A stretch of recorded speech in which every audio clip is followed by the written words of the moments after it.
Another one of Miranda Coleman's book readings. Today we will be reading Same Kind of Different as Me by Ron Hall and Denver Moore.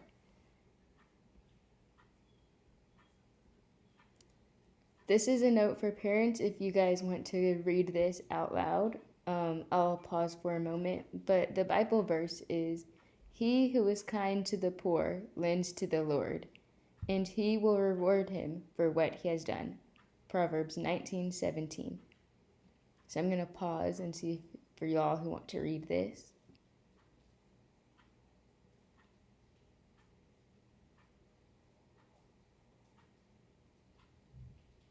Okay, so let's get into it.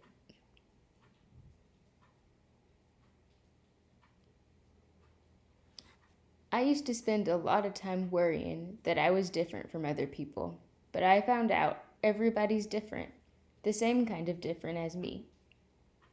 Not too many years ago, American people were struggling. That time was called the Great Depression. People didn't have much money. Mothers and fathers couldn't find jobs to buy food, medicine, or warm clothes for their children. That was the time when Denver was born, on a cold January day on a cotton plantation in Louisiana. He was so small that his granddaddy would carry him in the front pocket of his overalls. Denver's family worked as sharecroppers, picking cotton on the man's plantation. The man let them live in a shack on the plantation. They had no electricity, they had no lights, they had no water. They were as poor as they could be.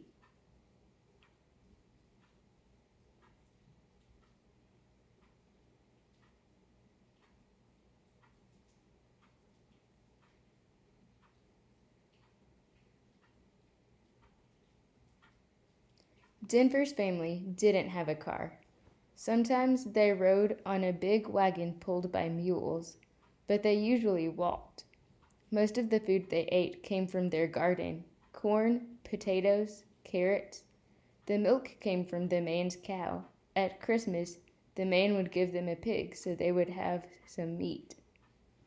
Even though he was a little boy, Denver worked with the rest of his family. He fed the chickens, he milked the cows, he picked wild blueberries.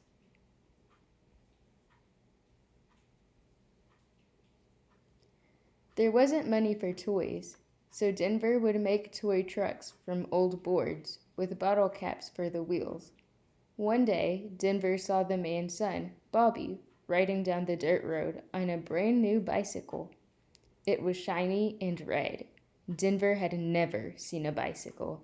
He wanted one so much. He asked the man, "Can I do extra chores for you so I can earn enough money to buy a bicycle like Bobby's?"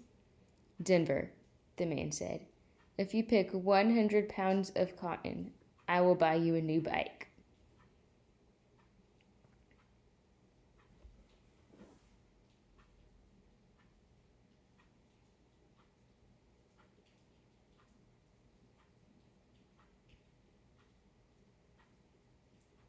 Denver got up before the sun even came up the next morning and picked cotton all day, sweat trickling down his forehead and into his eyes. Just as the sun was setting, he took his pillowcase full of cotton to the man's barn and put it on the scales. It only weighed 5 pounds. Day after day, he worked in the hot sun and picked cotton until his hands and knees were so sore and swollen that he could not pick any more. The man's son, Bobby, felt for Denver and thought, "I'll pick some cotton too and sneak it into Denver's sack in the barn." With a friend helping him, Denver had finally collected 100 pounds of cotton.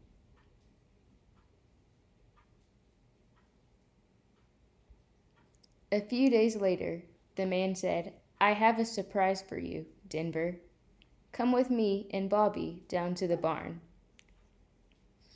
When they got to the barn, Denver swung the big doors open.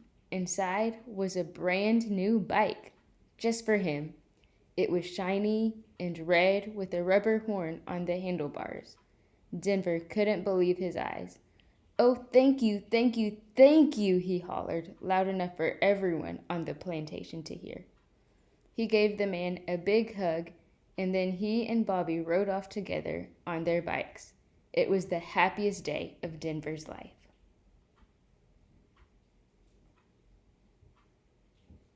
And that is the end of today's book reading. Thank you for listening to me read this book. I hope you enjoy. And as always, like and subscribe. And I hope you guys have an amazing day. Bye.